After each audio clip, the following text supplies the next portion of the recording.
ನಮಸ್ಕಾರ ವಿನೋದ ವಾರ್ತೆಗೆ. ನೋಡಿ, ಕುಖ್ಯಾತಿ ಅಲ್ಲ ಖ್ಯಾತಿ ಅಂದ್ರೆ ಹೀಗಿರ್ಬೇಕು ನೋಡಿ. ಒಬ್ಬ ಸಚಿವ, ಒಬ್ಬ MLA ಇಡೀ ಕರ್ನಾಟಕದ ಬಿಜೆಪಿಯ ಗಮನ ಸೆಳೆದಿದ್ದಾರೆ ಅಂದ್ರೆ ಆ ವ್ಯಕ್ತಿ ಇನ್ನ ಎಷ್ಟು ದೊಡ್ಡ ಮನುಷ್ಯ ಇರಬಹುದು. ನಾನು ಮಾತಾಡ್ತಾ ಇರೋದು ನಾಗೇಂದ್ರರವರ ಬಗ್ಗೆ. ನಾಗೇಂದ್ರ ಬಳ್ಳಾರಿ ಶಾಸಕ. ಇವರ ರಾಜೀನಾಮೆಗೆ ಆಗ್ರಹಿಸಿ ಇವತ್ತು ಸದನದಲ್ಲಿ ಕಪ್ಪು ಪಟ್ಟಿ ಧರಿಸಿ ಬಿಜೆಪಿಯವರು ಧರಣಿ ನಡೆಸಿದ್ರು. ಯಾವುದೇ ಕಾರಣಕ್ಕೂ ಇವರನ್ನ ಮುಂದುವರಿಯಕ್ಕೆ ಬಿಡಬಾರದು, ರಾಜೀನಾಮೆ ತಗೊಳ್ಳೇಬೇಕು ಕಾಂಗ್ರೆಸ್ ಸರ್ಕಾರ ಅಂತ ಪಟ್ಟು ಹಿಡಿದ್ರು. ಇದರ ಜೊತೆಗೆ ಕರ್ನಾಟಕದ ಎಲ್ಲಾ ಜಿಲ್ಲಾ ಕೇಂದ್ರಗಳಲ್ಲೂ ಇವರ ವಿರುದ್ಧ ಧರಣಿ ನಡೆಸಿದ್ದಾರೆ. ಅಂದ್ರೆ ಇದನ್ನ ಖ್ಯಾತಿ ಅನ್ನಬೇಕೋ ಕುಖ್ಯಾತಿ ಅನ್ನಬೇಕೋ ಗೊತ್ತಿಲ್ಲ.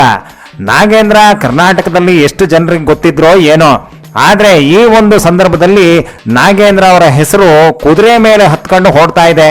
ಮಾಡಿರೋ ಒಂದು ತಪ್ಪಿನಿಂದ ಈ ರೀತಿ ಕುಖ್ಯಾತಿ ಪಡೆದಿದ್ದು ನಾಗೇಂದ್ರ ಅವರು ಎಂಜಾಯ್ ಮಾಡ್ತಾ ಇದ್ದಾರೋ, ತಮ್ಮನ್ ತಾವೇ ಶಪಿಸ್ಕೊಳ್ತಾ ಇದ್ದಾರೋ ಅನ್ನೋದನ್ನ ಅವರೇ ಹೇಳಬೇಕು.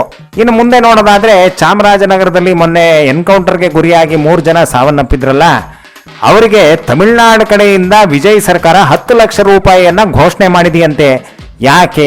ಯಾಕೆ ಅಂತ ಅಂದ್ರೆ ಸತ್ತವರು ತಮಿಳಿನವರು ಮತ್ತು ಅವರು ಕ್ರಿಶ್ಚಿಯನ್ನರು ಅಂತ. ಇಲ್ಲಿ ಎನ್ಕೌಂಟರ್ ಆಗಿರೋದು ಕರ್ನಾಟಕದಲ್ಲಿ, ಅವರು ಕರ್ನಾಟಕಕ್ಕೆ ಸೇರಿದವರು. ಇಲ್ಲಿ ಅದರ ಮೇಲೆ ತನಿಖೆ ನಡೆಯಬೇಕು ಅಂತ ಬೊಬ್ಬೆ ಹೊಡಿತಾ ಇರೋವಾಗಲೇ ಆ ಕಡೆಯಿಂದ ವಿಜಯ್ ಪರಿಹಾರ ಘೋಷಣೆ ಮಾಡಿರೋದನ್ನ ನೋಡಿ ಜನ ಯಾರ ಕಡೆ ಮುಂದಕ್ಕೆ ತುಂಬಾ ಗಮನ ಹರಿಸ್ತಾರೆ ಅನ್ನೋದು ಒಂದು ದೊಡ್ಡ ಯಕ್ಷ ಪ್ರಶ್ನೆ. ವಿಜಯ್ ಮಾಡಿರೋದು ಸರಿನಾ ತಪ್ಪಾ ಅನ್ನೋದು ಮುಂದೆ ಕೂಲಂಕುಷವಾಗಿ ನಾವೇ ಅಧ್ಯಯನ ಮಾಡಿ ತಿಳ್ಕೋಬೇಕು. ಸದ್ಯದ ಮಟ್ಟಿಗೆ ಕಾಂಗ್ರೆಸ್ ಸರ್ಕಾರಕ್ಕೆ, ಅಂದ್ರೆ ಕರ್ನಾಟಕದ ಕಾಂಗ್ರೆಸ್ ಸರ್ಕಾರಕ್ಕೆ ಗಡಿಯಾಚೆ ನಿಂತು ವಿಜಯ್ ಕುಟುಕಿರೋದು ಮಾತ್ರ ಬಹಳ ಪ್ರಮುಖವಾದ ವಿಷಯ. ಇಲ್ಲಿಗೆ ವಿನೋದ ವಾರ್ತೆ ಮುಗೀತು.